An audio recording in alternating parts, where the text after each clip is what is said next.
Hello, I am a woman in my early 50s. The terrifying story I'm about to tell happened in the apartment complex where I used to live back in 2014. At the time, my family lived in a modest apartment building in Washington. It wasn't a huge place. It was mostly filled with middle-class families and working people, so the atmosphere was generally peaceful. One day, I saw a notice saying someone new was moving into the unit right next door. From the neighborhood gossip, I heard it was a young man moving in with his elderly disabled mother. About a week after they moved in, the young neighbor knocked on my door to introduce himself. He was quite shy and apologized in advance. He explained that his mother suffered from mental illness and might scream or bang on the walls at night. He hoped my family would understand. I liked him immediately because he was so polite. I told him not to worry, saying that hearing noises like that is just part of apartment living. He thanked me several times and went back inside. However, despite his warning, the apartment next door was strangely silent for the next 2 months. I almost never heard any of the screaming or banging he had mentioned. Then, one evening, while my family was in the living room watching TV, a series of loud noises suddenly erupted from next door. It sounded like furniture being smashed. Immediately after, I heard a man shouting and swearing loudly, his voice full of rage and aggression. The shouting lasted for a few minutes, mixed with the sound of heavy thuds, and then everything went dead silent. At the time, we just figured the mother was having an episode, and the son was struggling to hold her down. Since everything went back to normal after that, we didn't think much more about it. 2 weeks after that incident, I happened to share an elevator with a young man. He looked to be about the same age as my neighbor, but he was much taller, with sharp facial features and cold, emotionless eyes. When the elevator reached my floor, he stepped out, walked straight to the unit next door, casually punched in the door code, and walked inside. I felt a little confused. My neighbor had told me only he and his mother lived there. This man clearly wasn't him, but I figured it was probably just a friend or a relative visiting, so I brushed off my suspicion and went into my own home. A few days later, it was my youngest son's birthday. I made a large batch of cupcakes and brought them to the neighbors as a way to share the celebration. When I got to the unit next door, the person who opened the door was the same strange man I had seen in the elevator. I smiled, held out the box of cupcakes, and explained why I was there. Then, I casually asked where the other young man was, mentioning that he had come over to introduce himself before. As soon as I said that, the man's entire demeanor changed. His face twisted in annoyance, and his eyes turned ice cold. He insisted that he was the woman's son, and told me I must have the wrong person. I tried to explain that maybe I was just misremembering, but before I could finish, he shoved the box of cupcakes back at me. He told me never to show up there again, and slammed the door in my face. I stood in the hallway for a few seconds, both baffled and upset by how rude he was. A few days later, during the morning, I heard loud shouting in the hallway. When I peeked out, I saw a middle-aged woman standing in front of the neighbor's door, knocking repeatedly and looking very frustrated. I asked her what was going on and learned she was the landlord. She complained that the rent hadn't been paid for months and she couldn't get a hold of the tenants. She kept calling out and banging on the door, her voice getting sharper and more impatient. I didn't want to get involved in someone else's business, so I closed my door and went back to my chores. But not long after, the building erupted into chaos.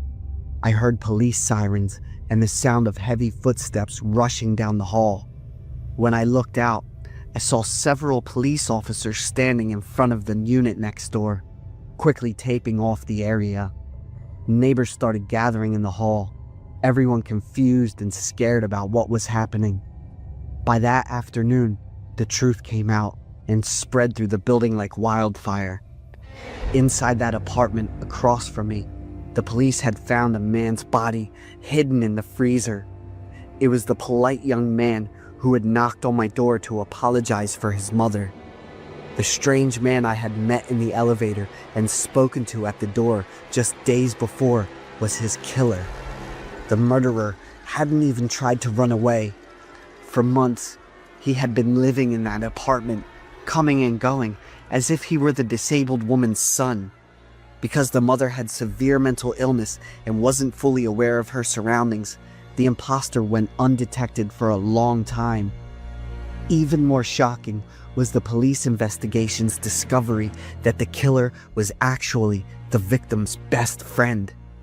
Looking back, I realized that the smashing sounds and the angry shouting my family had heard weeks earlier was likely the moment the murder took place.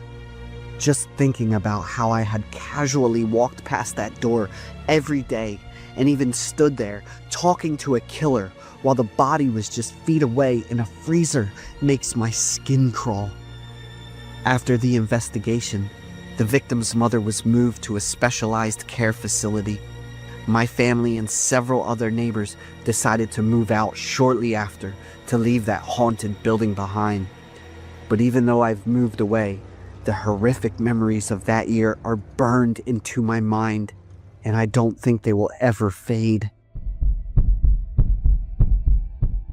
One night, when my hunger and exhaustion had reached their breaking point, I decided to drive to Popeyes.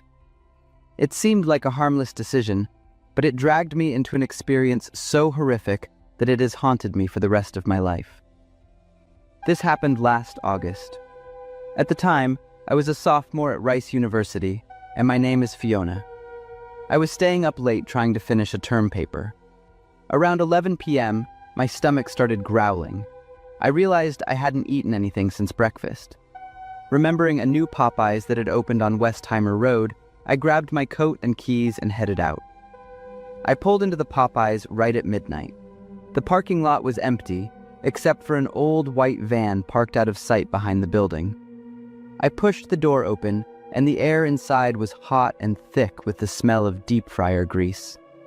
I walked up to the counter, but there was no one there. "Hello?" I called out, my voice echoing in the empty lobby. I waited for a moment, and when no one answered, I called out again. This time, a man slowly emerged from the back. The way he moved was bizarre, slow and stiff, like a puppet being controlled by someone who didn't know how to pull the strings. "Can I help you?" His voice was strained, as if he wasn't used to speaking. I froze when I got a good look at his face. He was gaunt, with pale, lifeless skin and deep, dark circles under his eyes. When he smiled, I saw yellowed teeth and a missing front tooth. I tried to keep my cool and quickly placed my order: a spicy chicken combo, large fries, and a Coke. I spoke fast, wanting to get my food and get out of there as soon as possible. He nodded and started punching buttons on the register. His fingers moved slowly and clumsily. I felt a jolt of fear when I noticed his fingernails were unusually long and caked with black dirt underneath. A wave of unease washed over me. It took him 3 tries just to swipe my card. The whole time he didn't look at the screen. He stared directly at my neck, his lips mumbling something I couldn't understand.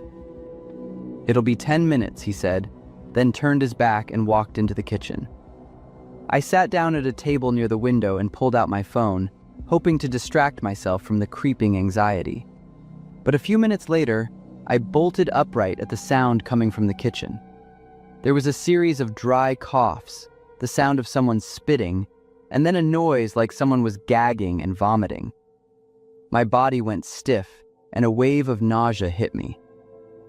Part of me wanted to run to my car right then, but a mix of curiosity and terror kept my feet glued to the floor. I stood up and crept toward the counter, trying to peek through the small gap in the service door. I completely froze. He was standing there with his back to me. On the prep table was my meal box. He was holding a large bottle of ketchup, but the cap was ripped off. He jammed the bottle against his mouth, and then, with a violent heave of his chest, he vomited a thick, dark liquid directly into the ketchup bottle. He put the cap back on, gave it a light shake, and calmly started squeezing that disgusting mixture onto my spicy chicken. I couldn't help it. A small sob of disgust escaped my throat. Instantly, his thin head snapped around 180 degrees toward me. The smile was gone. In its place was a look of pure, manic rage. His pupils dilated until they took over his entire eyes. "You saw that, didn't you?" He hissed the words through his teeth. My heart stopped when I saw him reach for a large kitchen knife. The blade was dull and covered in dark stains. I didn't see anything. I'm leaving." I backed away, tripping over a plastic chair behind me. "You aren't going anywhere," he roared. He vaulted over the counter with terrifying speed, moving completely differently than he had before. "You saw too much." I spun around and sprinted for the glass door. I could hear his footsteps right behind me, and his wild, animal-like screams made the hair on my neck stand up. I ran for my life across the parking lot, my hands shaking as I fumbled to unlock my car. Just as I jumped inside and hit the locks, there was a loud thud. He had slammed the knife into my car window, leaving a deep, jagged scratch in the glass. I floored the gas, my tires screeching on the pavement. In the rearview mirror, under the sickly yellow streetlights, he stood there holding the knife high, barking out nonsense words. I drove way over the speed limit until I reached a well-lit parking lot to catch my breath. With my heart racing, I dialed 911 and shakingly told the operator everything that had happened. About 10 minutes later, the police arrived at the Popeyes. But what they found was even more horrifying than what I had seen. The man was named Dale, a heavy meth addict in the middle of a violent hallucination. He wasn't an employee. The actual night shift worker, a 19-year-old kid named Mike, had been brutally murdered by Dale. Mike's body was found in the industrial freezer, stuffed between bags of frozen chicken. Dale had taken over the store for 2 hours, playing the role of a server while his mind was completely gone. The knife he used to chase me was the same weapon that had killed Mike. Even worse, the police found 3 other meal boxes that had been prepared the same way mine was. Dale was arrested on the spot. I spent the next 6 months in therapy. The nightmares about the man with the knife and the ketchup bottle wouldn't stop. To this day, I can't eat fast food. The smell of grease makes me physically ill. That night, I came face to face with a real-life monster. The memory is burned into my brain, and I know I'll be carrying it for a long, long time. My name's Miguel, and I've been working at a Taco Bell in Cleveland, Ohio for almost 2 years now. That awful day, I was on the afternoon shift. The clock on the wall said 5:37 p.m., and customers were just coming and going like usual. All I wanted was for the shift to end so I could head home and catch the baseball game. Then I heard a car horn blaring from the drive-thru. It snapped me right out of it. I looked up and saw a white car stopped at the ordering window. Right behind it, barely a yard away, was a black pickup. Something felt off. The white car wasn't moving forward like they normally do, and from where I stood, I could see the woman inside checking her rearview mirror over and over, looking freaked out. I stepped away from the counter, walked over to the window and slid it open. "You okay? Please call the cops. That guy in the truck's been tailing me since the freeway. He hit my bumper twice. I think he's drunk, or just insane." I glanced over at the pickup. The windshield caught the sunlight just right so I couldn't see who was inside at first. Then the driver's door flew open. Out stepped this tall guy, maybe early 50s, silver hair all wild, beard thick and scruffy. He looked wobbly, like he could barely stand straight. Drunk, for sure. I whipped out my phone. My heart started racing. I dialed 911, not taking my eyes off him for a second. Then he stopped, just a few meters from the woman's car, the Honda, and pulled a handgun from his waistband. I swear, my blood turned to ice. "Stop! I'm calling the cops! They're on their way!" I shouted. The dispatcher was saying something, but I couldn't make out a word. The guy turned toward me, eyes locked on mine. Bloodshot. empty, eyes that'd stick with me forever. No hesitation. He lifted the gun and fired. The first shot tore across my right cheek, white hot and blinding. I hit the floor hard, phone slipping right out of my hand. I touched my face and felt warm blood pouring down. It didn't feel deep, probably just a graze, but the pain hit me like a truck. And the fear, man, that fear had teeth. I started trying to crawl away from the window, but then bang! Another shot. Agony exploded in my left arm. I looked down and saw blood pumping out of a hole in my Taco Bell shirt. I clamped my right hand over the wound, trying to stop the bleeding, but the blood just kept pushing through my fingers, bright and fast. I bit down on my lip, just to keep from screaming. Every muscle in my body locked up in pain. Lying there on the floor, I could still see through the drive-through window, and what I saw felt straight out of a damn horror movie.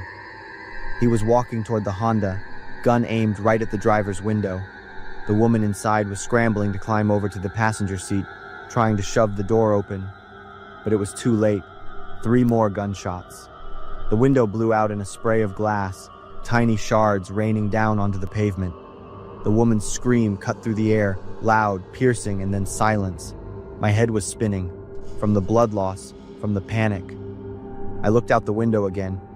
He was just standing there, middle of the Taco Bell parking lot, gun still in his hand, face calm, too calm. Sirens were wailing somewhere in the distance, but they were too late. He glanced around for a second, like he was admiring the damn sunset or something. Then, slow as hell, he raised the gun to his own head. I shut my eyes. Bang! When I opened them, he was on the ground, face up, not moving, blood spreading under his skull like ink on paper. I was still on the floor, gasping, heart racing, ears ringing from the shots. My whole body was shaking like I couldn't stop. I heard footsteps, people shouting, the sirens getting louder. Then someone dropped down next to me, a coworker. She pressed a towel to my arm, kept saying something over and over, but I couldn't make out a word. All I could see was his eyes. Those empty, hollow eyes, the flash of the gun, her scream. Afterward, the cops told me their names. Nicole Williams, 25, James Harmon, 53. He had a history of mental illness. 2 total strangers. 1 messed up road rage incident turned into something out of a nightmare. I still haven't gone back to work. Not sure if I ever will, at least not to that Taco Bell. I'm taking it one day at a time, trying to work through the mental scars. But I know this much. I'm damn lucky to still be here. Grateful. And I don't take a single day for granted anymore. There are moments in life you wish you could erase from memory. For me, that was the summer night in 2006. 20 years have passed, but I still wake up every night with the image of Mark. Or rather, what was left of him. That year, Mark, my best friend since high school, and Joey, a young colleague, planned a 3-day camping trip to Harold Parker State Forest, Massachusetts. We need to escape the machine noise. It's time to relax after a long period, Mark said as we packed our gear. He was always the most energetic one in the group. We set off on a weekend morning, Mark's pickup truck loaded with tents, sleeping bags, and canned food. Joey sat in the middle, constantly telling spooky stories about the forest. The first 2 days passed peacefully. We fished by the small lake, grilled smoked meat over a campfire, and told old stories. Mark could laugh heartily at Joey's silly jokes. Everything was so peaceful. I felt my body truly relaxed after months. On the second night, I woke up to a sound outside the tent. It sounded like footsteps on dry leaves. I looked around and didn't see Mark, only heard Joey's heavy snoring. I unzipped the tent and poked my head out. The campfire had completely died out, leaving only a few red embers. I turned to wake Joey. "Do you know where Mark went?" Joey rubbed his eyes, looking around. "Maybe he went to pee and will be right back." But 15 minutes passed, and Mark still didn't return. I started to feel uneasy. Mark wasn't one to play these kinds of jokes. We grabbed flashlights and started searching. "Hey, David!" Joey called out from the trail. I ran to him. The flashlight beam shone on a blue t-shirt, Mark's shirt. It was discarded by the side of the trail. We need to find him quickly. We followed the trail, finding another one of Mark's belongings every few meters. Jeans, sneakers, even the watch he cherished so much. The night wind rustled through the leaves. Joey walked close beside me, his breathing heavy in the cold air. "This isn't normal," Joey whispered. The trail started to narrow, flanked by dense tree trunks. The flashlight beam only illuminated a few meters ahead. I tried to swallow, but my throat was as dry as a desert. My legs felt heavy. "David, I don't think we should continue." But I couldn't stop. Mark was my best friend. I had to find him. Finally, the trail led to a small clearing. I raised my flashlight, the light sweeping from left to right. At first, I only saw dirt and dry leaves. Then the light stopped in the middle of the clearing. My heart stopped for a few seconds. I adjusted the flashlight to see more clearly. A person lay face down on the ground, unclothed. But where the head should be, there was nothing. Joey immediately vomited, and I stood there like a stone statue, unable to believe my eyes. "No way." I screamed. I slowly walked forward, my trembling legs disobeying me. The flashlight in my hand shook. I silently prayed this wasn't Mark.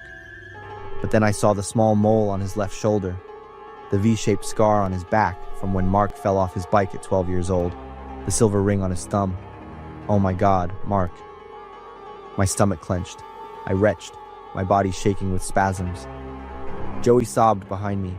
I stumbled to my feet, my legs weak. Everything around me spun. I grabbed Joey's arm, and we both helped each other out of this horrific clearing. We ran through the forest like two madmen, crashing into tree trunks and stumbling, but not daring to stop. Our gasps echoed in the darkness.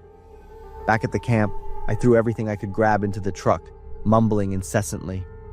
Joey sat on the ground, holding his head and crying. I had to pull him into the car and start the engine. The drive back to town was a nightmare. I drove at a frantic pace, Joey still vomiting uncontrollably. As soon as we were out of the forest, we stopped and called the police. The police quickly arrived, cordoned off the area, and examined the body while we couldn't go back there. I sat at the police station, moving like a robot, constantly answering questions. The police searched the entire forest, but found no sign of Mark's head, no murder weapon, no scattered blood. The case slowly became a cold file in the police department's archives. 20 years have passed. I got married and moved to California, but Mark's death remains a haunting nightmare that never fades. I often dream of him, dream of the flashlight beam shining on that headless neck. I don't know what took Mark, but I know one thing for sure. It wasn't something a human could explain. Name's Richard, but folks just call me Ricky. I've been with the Anne Arundel County Police Department in Maryland for over 12 years. My old man was a cop too. To me, this badge, it ain't just a job. It's a promise to protect, to serve. But I never imagined that promise would shove me face first into the most gut-wrenching moment of my life. The kind where you have to choose your life or somebody else's. It was one of those mornings. Light rain, kinda chillier than it should have been. I threw on a thin jacket and headed out for my morning shift. Halfway through, the dispatcher came over the radio. Distress call, Oak Ridge neighborhood. Caller was a woman named Beverly Sess, mid-50s. Said she was being held hostage by her own son, named Danta. The son had some serious mental issues, violent episodes, and unpredictable behavior. Me and my partner, Mike Garcia, were sent out right away. On the drive over, we got an update. Danta says, 20 years old, prior run-ins with the law, resisted arrest more than once, history of aggression. We rolled up to the address, a plain, single-story red brick home, looked totally normal. None of the neighbors seemed to suspect a damn thing. I knocked, announced myself as police. Nothing. But there were sounds inside, low, muffled. We got Beverly back on the line. She whispered, barely audible, that Danta had her locked in the living room. wouldn't let her open the door. We followed protocol, kicked in the door, weapons drawn. The place was pitch black. Took a few seconds for my eyes to catch up. That's when I saw her, Beverly, slumped on the couch, face swollen and purple, barely holding it together. And right next to her, Danta, standing stiff like a loaded spring, eyes burning with rage. We shouted the command, "Hands up! Get on the floor!" Garcia moved in toward Beverly, tried to shield her. I kept my gun steady and held my position with Danta. At first, he gave in, dropped to his knees, hands in the air. I stepped in, cautious, trying to cuff him, not letting my guard drop for a second, and then all hell broke loose. Just as I reached in, he twisted fast like a damn switch flipped and launched at me.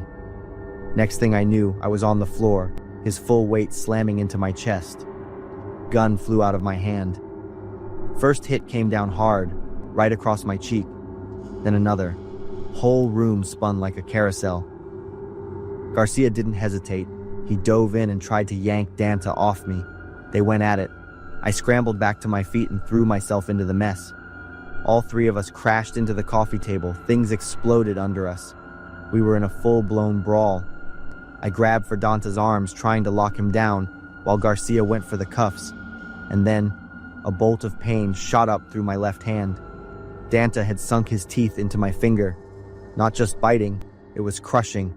I could feel it. The teeth slicing right through the skin, right down to the bone. The pain was unreal, sharp, hot, blinding. For a second, I thought I might black out. Blood was pouring from my hand. I tried yanking it back, but Danta's jaw was like a damn vice grip. He wasn't letting go. With my right hand, I reached down for the backup piece strapped to my ankle. I didn't want to do it, but I was out of options. Felt the handle in my grip. I raised it and pulled the trigger. The shot tore through the living room like a grenade. Danta's jaw finally unclenched. His eyes went wide, shocked, not scared, and then he dropped, hit the floor hard. Garcia was already on the radio calling for EMS. I sat up, clutching what was left of my hand, blood soaking my sleeve. Across the room, Beverly started screaming, over and over. More units rolled up. Then the paramedics. They checked him. Nothing. Danta was gone. They loaded me into the ambulance. 2 fingers just gone. Docs at the hospital said infection was a real risk. Could be permanent nerve damage too. What really stuck with me, what still sticks with me, was the look in Danta's eyes as he went down. And Beverly, her screams dug into my bones. It hit me right then. I'd taken a life. 2 weeks later, she filed suit. Against me, against the department. Local media pounced like vultures, ran headline after headline. Some of the guys I work with had my back. Said I did what I had to do. Didn't matter. The phone wouldn't stop ringing. People spewed hate like it was sport. Murderer. That's what they called me. For their safety, my wife packed up the kids and moved in with her folks out of state. 6 months. That's how long I sat in a therapist's office trying to make sense of it. My finger? Yeah, it healed more or less. Still stiff. Still throbs like hell when the weather shifts. And when the coroner's report finally came through, clearing me of all charges, no wave of relief, no moment of peace, just silence, emptiness. They said I acted by the book, said I did everything right. But someone still died, and deep down, I still feel like I screwed it up somehow.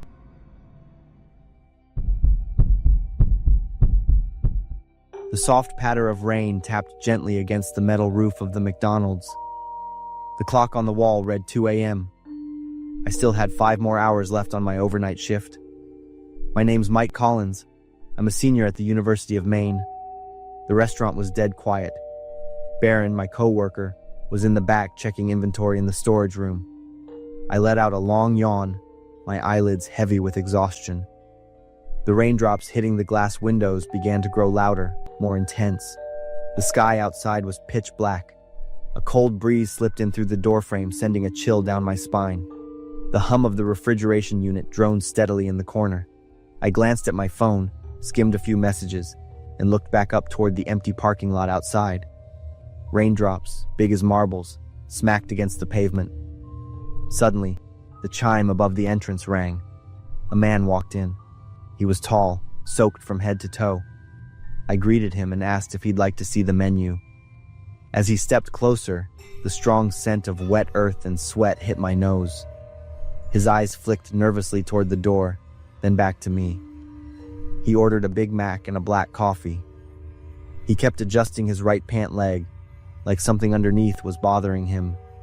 A glint of metal flashed near his ankle, but it vanished quickly as he pulled his pant leg down in a hurry. His every movement made me tense. With rough, weathered fingers, he reached into his jacket pocket and pulled out a soaked wallet. I couldn't help but notice his fingernails, dark and grimy, like he'd been digging in the dirt. After paying, he glanced around the restaurant, eyes locking on the security camera mounted in the corner. His lips pressed into a tight line, both hands curled into fists. I turned to prepare his meal, but I could still feel his gaze burning into my back. Cold sweat beaded on my forehead. My hands started to fumble. I dropped a plastic cup and scrambled to pick it up. Then he asked where the restroom was.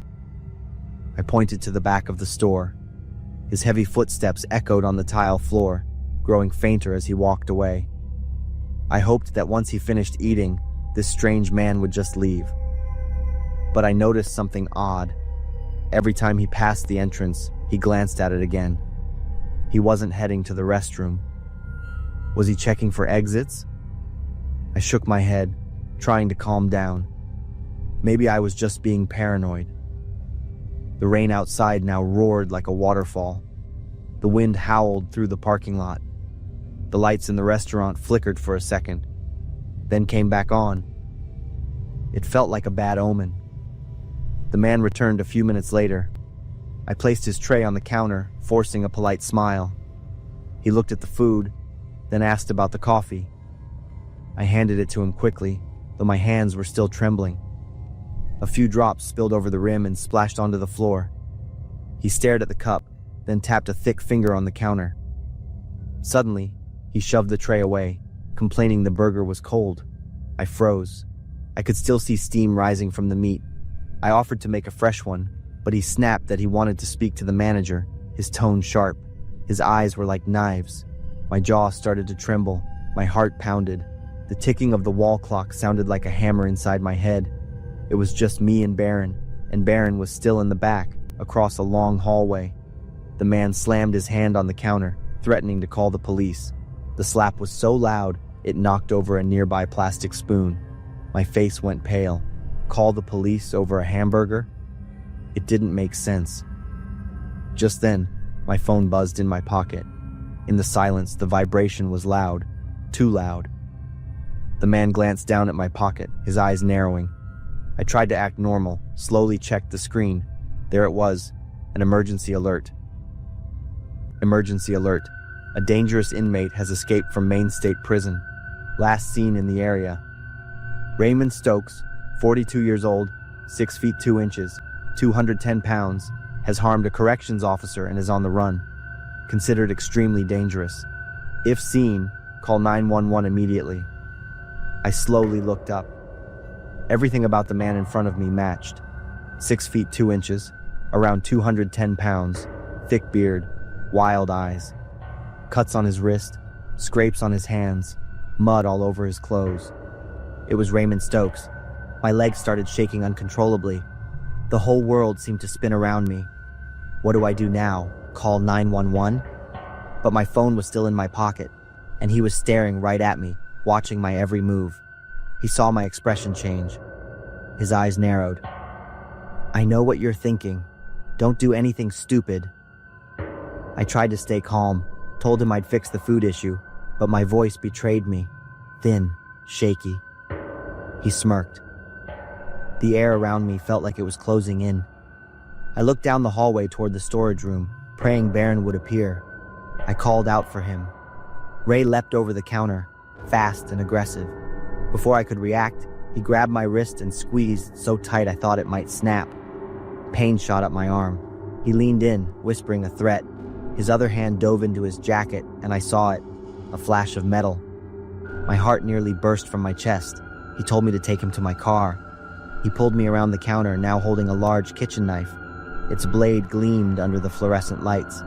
"Move," he hissed into my ear.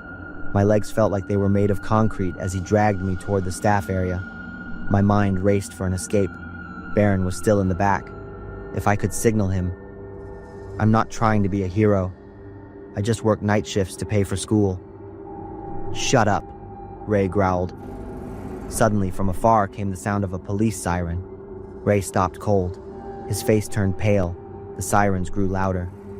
"You called them, didn't you?" he snarled, tightening his grip on my wrist. "No, I swear I didn't." Tears welled in my eyes. 3 police cruisers skidded into the parking lot, red and blue lights flashing through the glass. Ray's eyes darted around, looking for an escape route, his panic clear. But 3 police officers burst in, their firearms leveled at him, and he froze. I was barely breathing, still hunched over from Ray's intense questioning.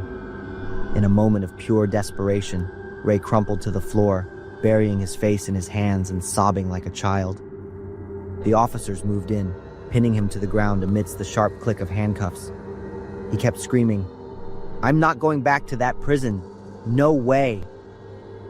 It was only later that I realized. The police had come because of the electronic tracking bracelet Ray was wearing on his ankle. It turned out that what he was trying to hide was a monitoring device meant for dangerous criminals. It was still emitting a signal, leading the police straight to McDonald's. The situation ended well for me, but the fear remained, like a shadow that silently followed me through each day. I thought it would be just another normal shift. But then, from the back seat of that old car, I saw a small hand pressed against the window. Just a few minutes later, the man drove straight into the gas station to kill me. I'm Sean, 30 years old. I've been working at the Chevron DTC gas station on the outskirts of Denver, Colorado for 2 years now. My night shift starts at 10 p.m. and ends at 6 a.m. the next morning. Last Thursday night started like any other. I was sitting behind the counter, reading a book and sipping my coffee. The clock on the wall showed midnight. Outside, the green neon light of the sign illuminated the empty parking lot. The highway wasn't far, and I could hear cars whizzing by occasionally. A little while later, I heard an engine approaching. A gray car rolled into the station.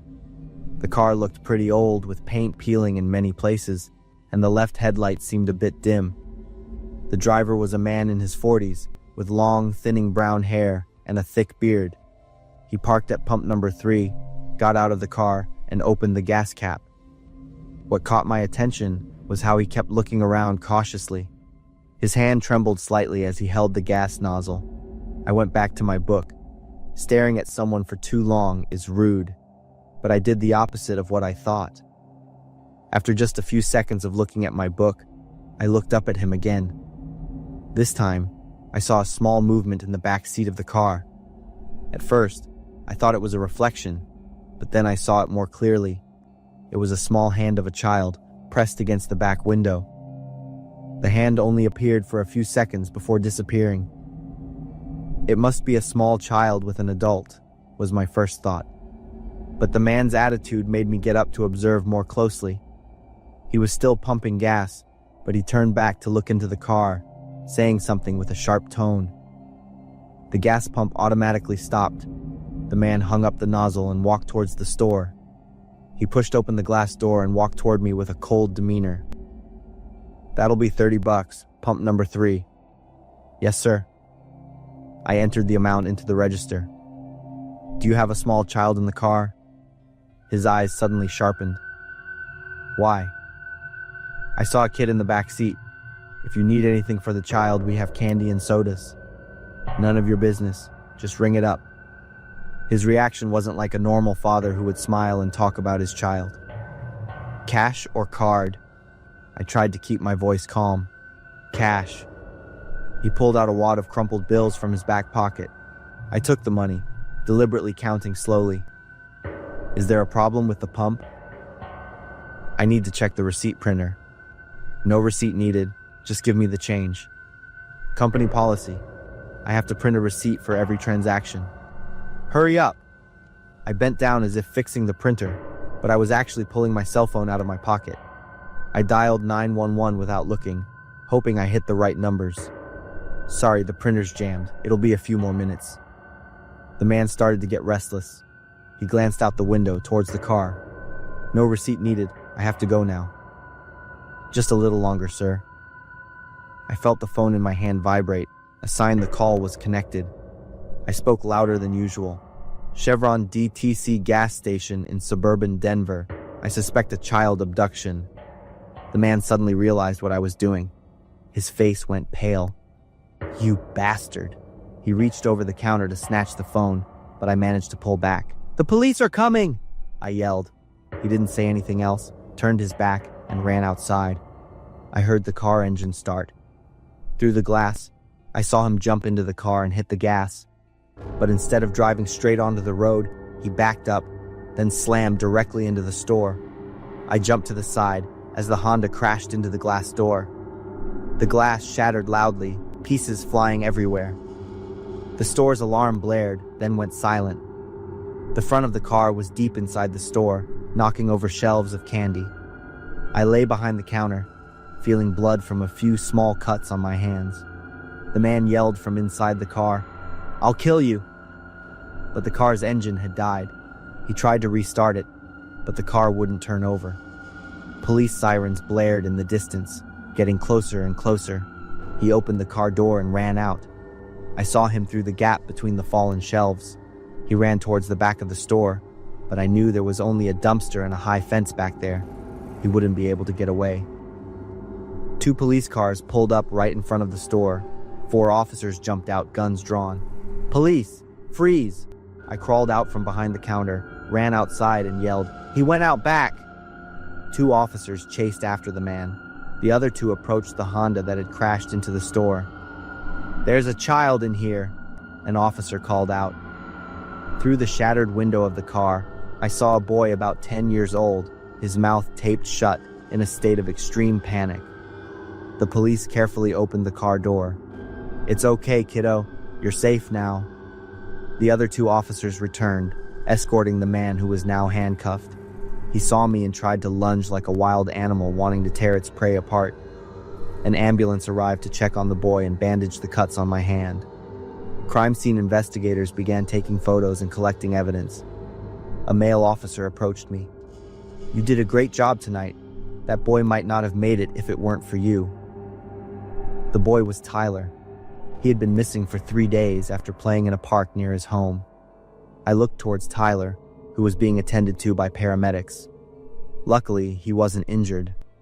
Tyler was still scared, but no longer crying, and his parents were on their way. I felt a shiver, but also a sense of relief that I had done the right thing. 2 hours later, Tyler's parents arrived and took him home. The boy hugged his parents tightly, sobbing. Before leaving, Tyler's parents brought him over to me. "Thank you so much," the boy said, then hugged me. I didn't know what to say, so I hugged Tyler back and gave him a piece of candy. My hands were still trembling from the whole ordeal. It was lucky that I trusted my gut. Some memories, no matter how hard you try to bury them, still find a way to creep back on quiet nights. The story I'm about to tell happened 15 years ago at Jefferson High School, but even now, I can't sleep soundly when I hear a knock at the window at night. I'm David. In 2008, I was a high school senior from a tough background. I spent most of my after-school hours in the school's computer lab because my family couldn't afford a computer of our own. And that's where I met Luke. Luke was my age but a year behind in school because he'd moved around so much. He always sat in the corner of the room, shoulders hunched. His messy brown hair hid his eyes behind thick glasses. His gray t-shirt was faded, his jeans had stains, and his white sneakers were yellowed. Luke's family had fallen apart the year before, after his parents had a loud fight right outside the school that everyone witnessed. After that, Luke became even shyer and more isolated. He spent hours in front of the computer screen, typing steadily, as if searching for a world where he could belong.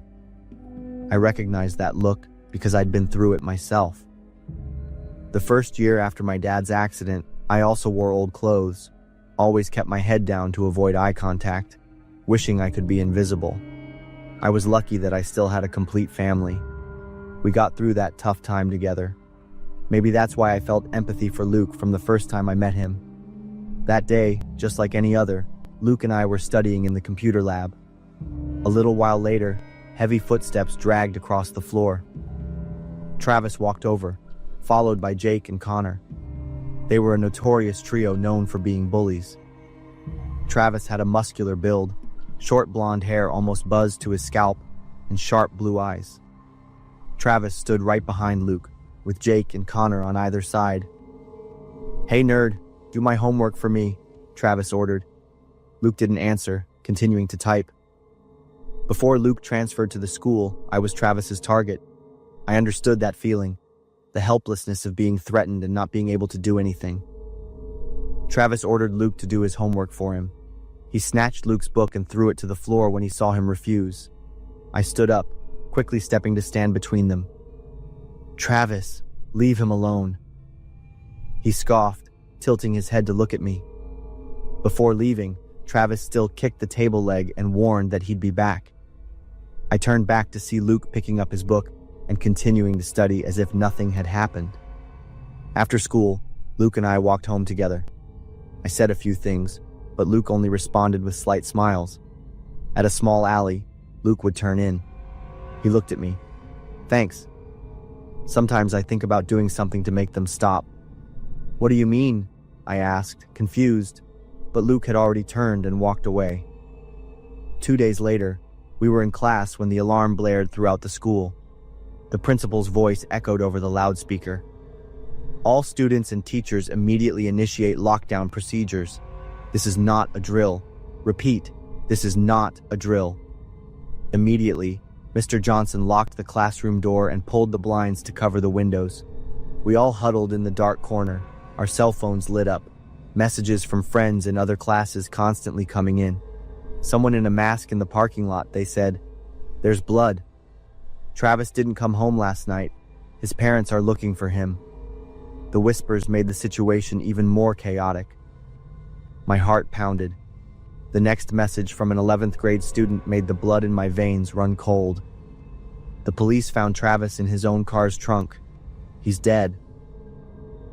We sat silently in the dark for 2 hours. When the alarm finally stopped and the doors opened, Mr. Johnson, with a pale face, announced a serious incident and that the school would be closed for the next week. That night, I couldn't sleep. The image of Travis, who had bullied Luke just 2 days before, now dead in his own car's trunk, kept replaying in my mind. Around 2 a.m., I heard a soft knock at my window. I walked to the window, pulling the curtain back a little. Luke was standing outside, his gray t-shirt soaked with sweat, his face pale under the streetlight. But what gave me chills was the smile I'd never seen on Luke's face before. When he saw me, Luke pointed at the window latch. I opened the window. "Luke?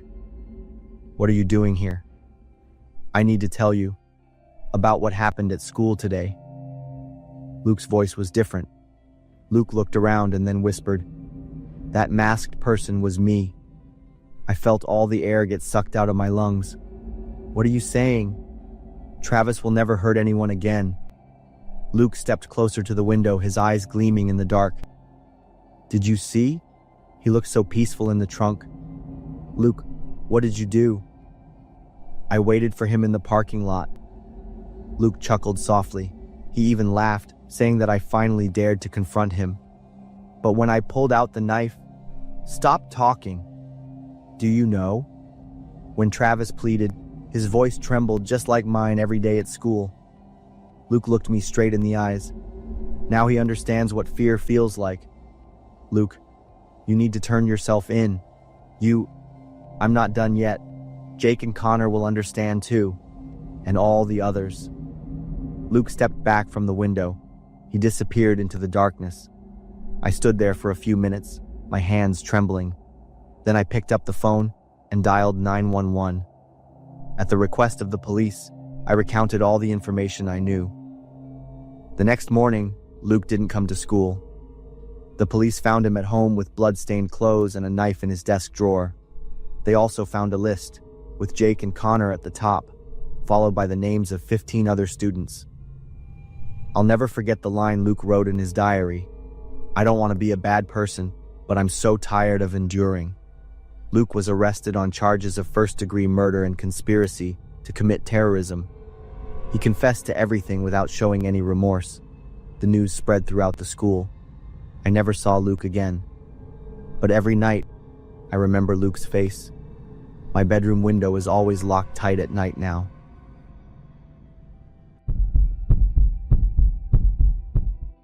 What would you do if you found out that the person who just saved your life was an accomplice to the person who tried to kill you?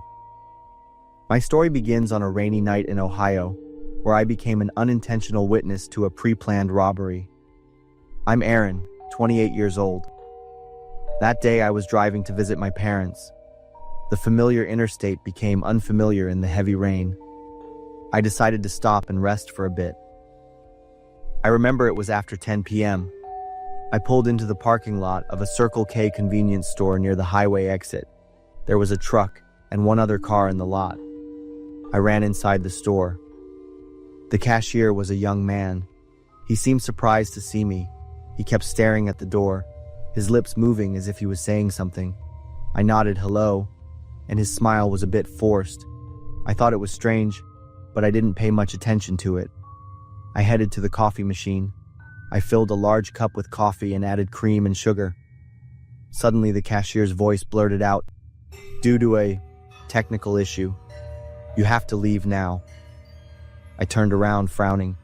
What kind of issue would he not announce when I walked in? I noticed his right hand was hidden under the counter. I was about to ask more questions when the door burst open. A tall man walked in. He wore a long black coat that covered most of his body and a ski mask that only showed his eyes. Rainwater dripped from his coat. He stood still for a second. Then he pulled a gun from his pocket and pointed it straight ahead.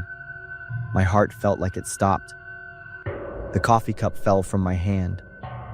The robber quickly turned toward me. In just a few steps, he was on me.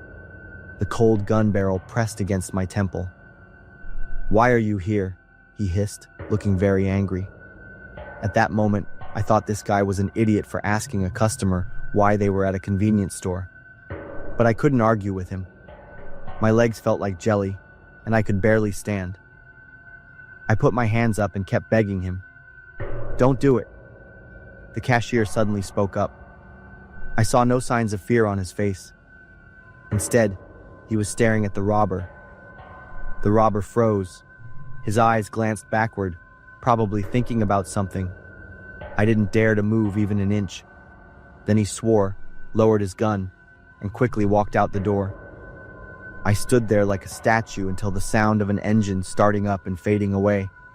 I collapsed, having to hold on to a shelf to keep from falling. The cashier sighed, his face down to avoid my gaze.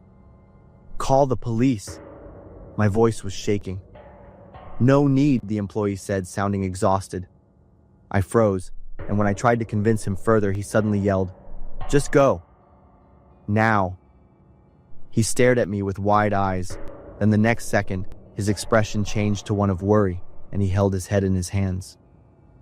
Surprised by his strange behavior, I quickly left without saying anything else. My hands wouldn't stop shaking. It took 3 tries to unlock my car. I drove out of the parking lot and stopped at a gas station half a mile away. Sitting in my car, I pulled out my phone and called 911, reporting the whole incident. The police arrived at the Circle K 15 minutes later with 2 patrol cars. I led them back to the scene and recounted the entire incident. The cashier was still there, his face pale when he saw the police. I was asked to leave after the police had gathered enough information and my statement. As I walked out of the store for the second time that night, I still couldn't stop shaking. The cold sensation of the gun barrel against my temple was still vivid. 3 days later, the case was solved. I saw the information in the local newspaper. The police had arrested the robber at a motel 50 miles away.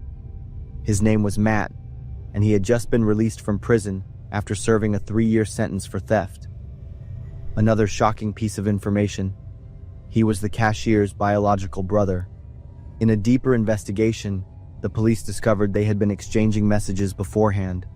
The cashier would work the night shift alone, turn off the security cameras under the pretense of regular maintenance, and Matt would come in, clear out the cash register, and disappear. The cashier would then report to the company that he had been robbed, and the insurance money would be split in half after Matt lay low for a few months.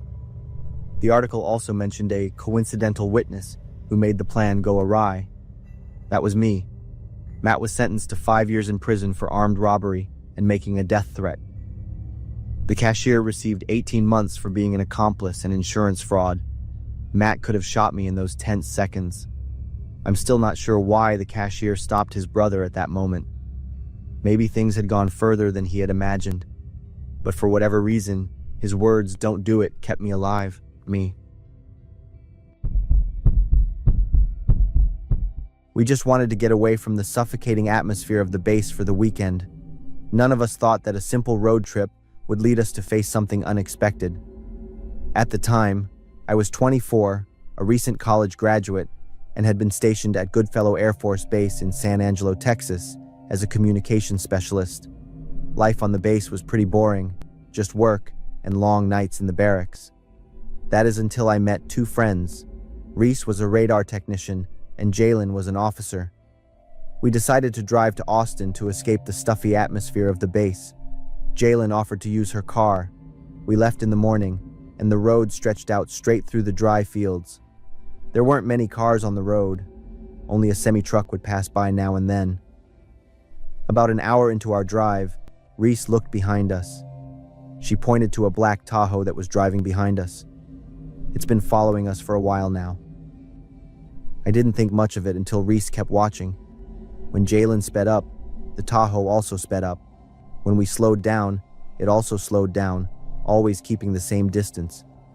Jalen tried changing lanes, and the car also changed lanes. The Tahoe had black tinted windows, so we couldn't see who was inside. Looking closer, I saw a small black light bar on top of the car, but I wasn't sure. We kept driving for a while. Then the Tahoe turned on its warning lights and pulled us over. So my guess about the lights was right.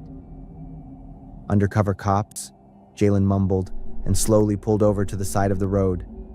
The Tahoe stopped right behind us, with its lights still flashing, but there was no siren sound. A tall man got out of the Tahoe, wearing a police uniform. I watched him every second. When he got close enough, I realized that he didn't have the word "police" clearly on his chest or hat, just a small patch on his sleeve that I couldn't read. Instead of going straight to the driver's window, he slowly walked to the back of our car, where he stood for a few seconds, looking through the rear window. Reese rolled down her window and asked what was wrong, but the man didn't answer. He slowly approached the driver's door, his face emotionless as he looked at each person in the car. "Driver's license and registration." Jalen reached for her license in her purse and asked, "What did we do wrong?" But there was no answer.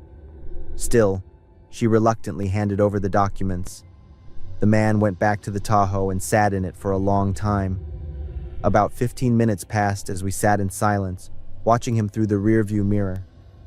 Finally, the Tahoe door opened again, but this time, it wasn't just one man. 3 men got out. They were all wearing the same uniform, but I still couldn't see any official markings. When they got closer, I could clearly see their harsh faces and cold eyes.